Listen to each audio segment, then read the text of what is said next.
Hai, ketemu lagi dengan Rudi Langitan dalam Inspirasi 5 Menit. Bila sahabat adalah salah satu pecinta coklat, tentu tidak asing dengan coklat yang satu ini. Namanya Silver Queen. Jangan tertipu loh sama namanya. Produk ini merupakan produk asli Indonesia loh.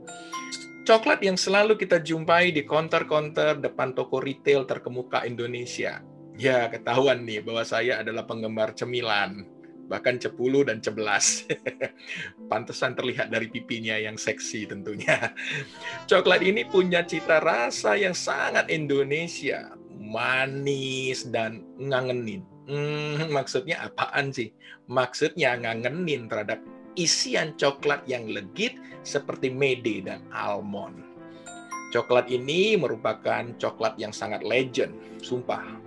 Dan cemilan yang sangat digemari oleh semua kalangan, tua maupun muda. Khususnya untuk menurunkan kadar kesel alias nggak happy.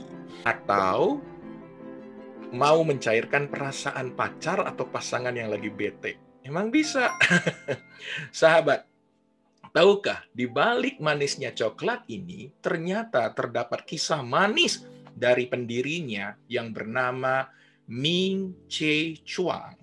Inilah yang menjadi inspirasi 5 menit buat sahabat pagi ini.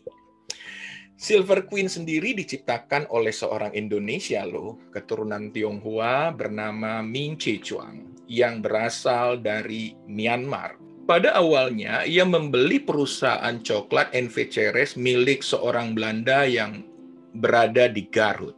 Ming Che Chuang sendiri tinggal di Bandung. Dan pada tahun 1950-an, ia kemudian membeli NV Ceres dan menggantinya menjadi PT Perusahaan Industri Ceres. Setelah mengganti namanya, sang pemilik kemudian mencoba peruntungan dengan membuat coklat di tahun 1950 dalam bentuk batangan.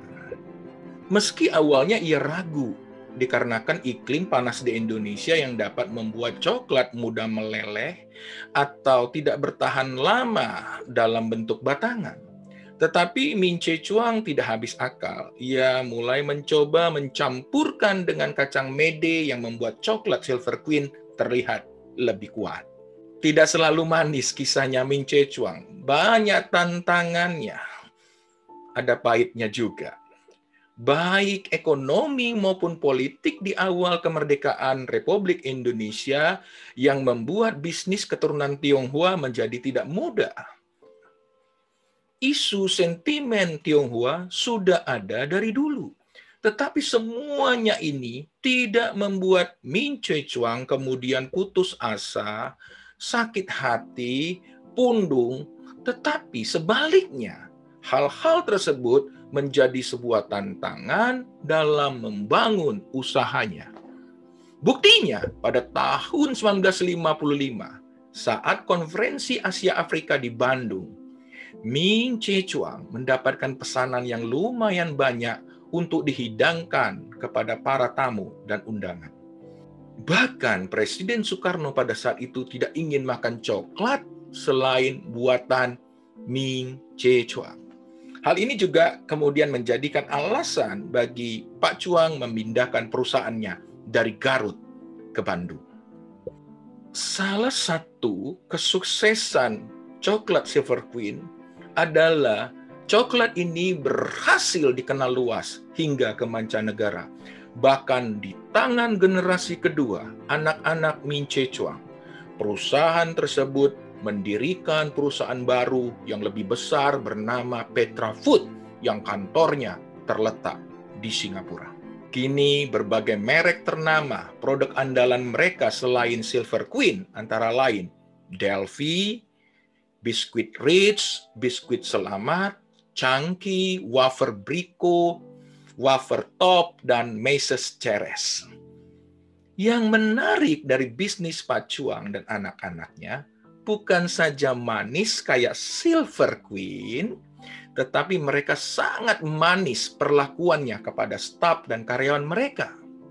Tahu nggak? Perusahaan ini tidak pernah melakukan pemutusan hubungan kerja alias PHK terhadap karyawannya, kecuali mereka meninggal, atau mencuri, melakukan perbuatan-perbuatan fraud. Ini memang manis bingit. Pokoknya wow, sampai offside. Mudah tidak? Tentu ini bukanlah hal yang mudah untuk tetap konsisten terhadap hal-hal dan prinsip ini. Karena kita tahulah yang namanya usaha pasti akan mengalami naik turun bagaikan roller coaster. Apalagi di tengah pandemi hari ini di mana bisnis dalam keadaan turbulence naik turun penuh goncangan. Karena banyak perusahaan mengalami masalah keuangan atau likuiditas. Bahkan banyak perusahaan tidak segan-segan untuk memecat anak buahnya atau karyawannya secara sepihak. Spirit manisnya perlakuan Pak Cuang dan anak-anak menjadikan sebuah inspirasi untuk kita. Baik sebagai seorang business owner maupun sebagai karyawan. Untuk tetap apa? Untuk tetap bertahan dengan tetap kreatif, inovatif, dan lakukan yang terbaik. Ya, nama juga bisnis, pasti akan naik turun. Tetapi aset yang paling penting dari sebuah perusahaan adalah manusianya. Kebaikan manajemen Pak Cuang tentunya akan berbuah kebaikan lagi.